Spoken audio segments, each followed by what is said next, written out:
All right, fam, so I was working on this video and everything died, but we ended up making this beat and, imaginary you in another timeline. We made this together, but this is what we have at the moment. And today I'm just going to show you guys some cool things you can do with leads. If you're trying to apply a little bit of Maccabi, a little bit of Adam 10, a little bit of Pepto Pismo. Beat back.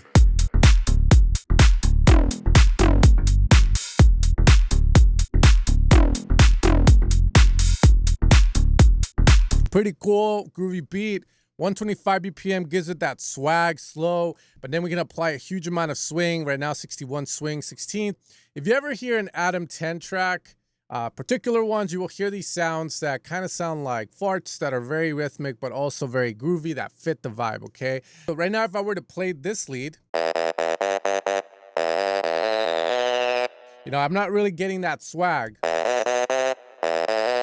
It sounds too melodic. So if I wanted to add a bit of that Adam 10 swag to this Hugo and Snoop Dogg lead from Coachella, then pretty much I would have to turn this always on and increase the portamento. What this is going to do is every time I switch a note,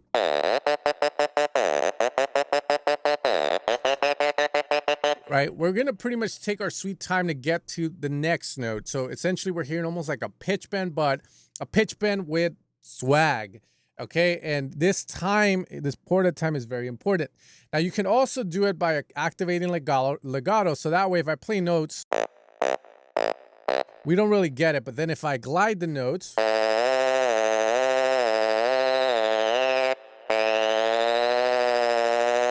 nice like laziness, unemployedness.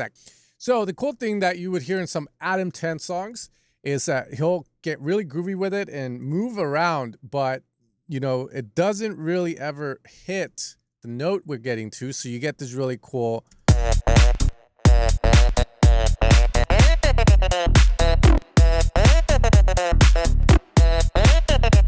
Another cool thing that I hear in his songs that he does really dope is using a phaser. And the thing with a phaser, it's an effect that's going to be like an EQ with a bunch of notches that look like we did when we were intermediate producers, because we go from being like super like, oh, we're going to do all this crazy like this, to usually just going back to the basics, resorting back to it, because we kind of have the confidence to go, that sounded fine from the get-go. But a phaser, essentially, however poles you put, it's going to have these notches that will move left and right. So, for example, if I play this again with this. So we can do that to give the lead even more movement. This is what, should we go lower?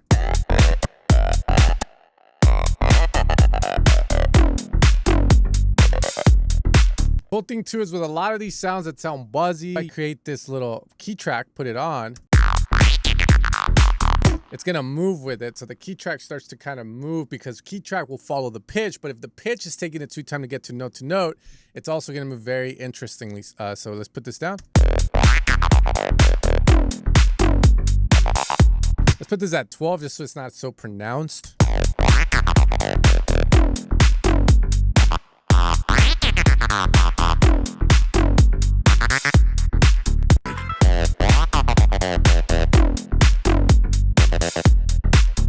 Let me show you guys another really cool lead, another really cool technique you can use. So here I have this lead, which is a...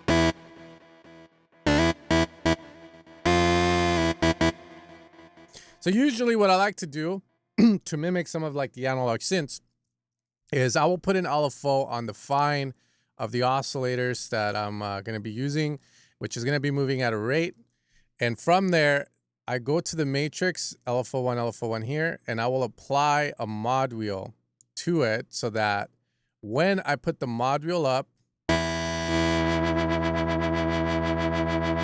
we can get a nice little tremolo like that. But what I'm going to do is also pull this up because I don't want the filter closing.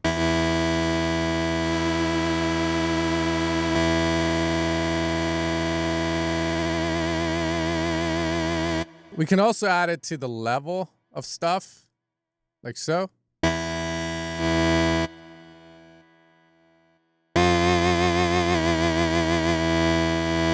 So now let's make a quick little melody.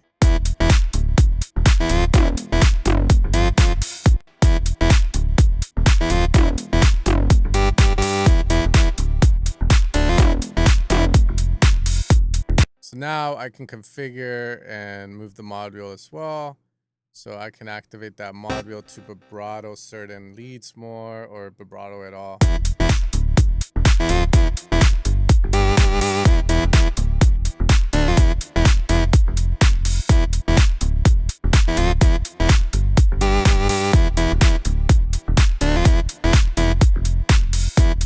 Let's say I turn off the always or leave it on, and then I have it pretty high like so.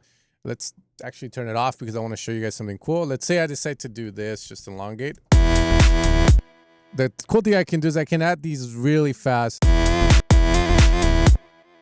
And now you get this really cool, like almost like flutish or like Egyptian like tremolo, which is super cool. Like, let's go higher up.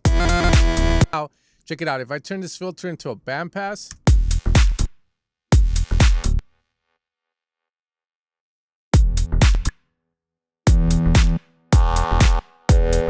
we can create this almost four-man vocal, what that mouth do kind of sound. But now the cool thing about that is I can distort it with like a tube and create more harmonics out of it that sound more interesting. And if I want to, I can also apply like a little filter to it moving, so.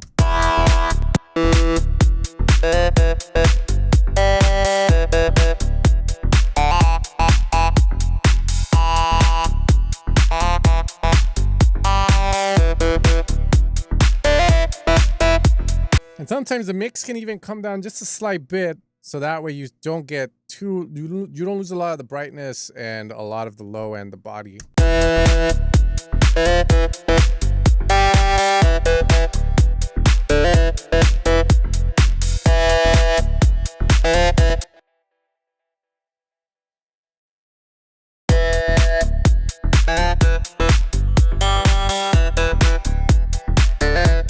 If you wanted to as well, you can always add like a really cool like sample and hold to this as well to create some really cool effects, maybe a little bit of noise as well, and then play it out.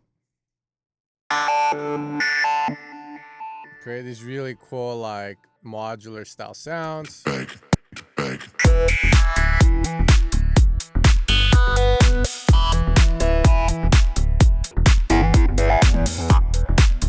Guys, so I hope you find some inspiration, some fun, something to try out today when you get in the studio. That being said, if you enjoyed any of the sounds you heard in this video, you can find them in Disco Candy Volume 2. Best way to support the channel. If you guys want to watch another video where we do a beat from scratch, you can watch this one on Brunello. Different vibes, similar genre, they say.